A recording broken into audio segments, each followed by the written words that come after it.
meron siyang 1,000,000 kotse. Tapos yung anak niya nakakita sa YouTube, uy, maganda pala magmaneho ng kotse. Ngayon, pipilitin ka, magpapakaawa, mami, pahingi isang kotse, papayagan mo hindi.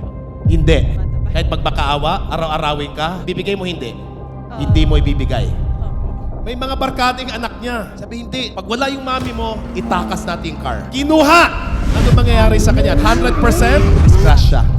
Because that is for your child, but he's not yet ready. And when he get it, now he gets him into trouble. Versus preparing yourself physically, emotionally, mentally to receive what is in store for you. Sino dito nangangarap? Sana ang kitaan ko $1,000,000 or more on a monthly basis. Raise your hand.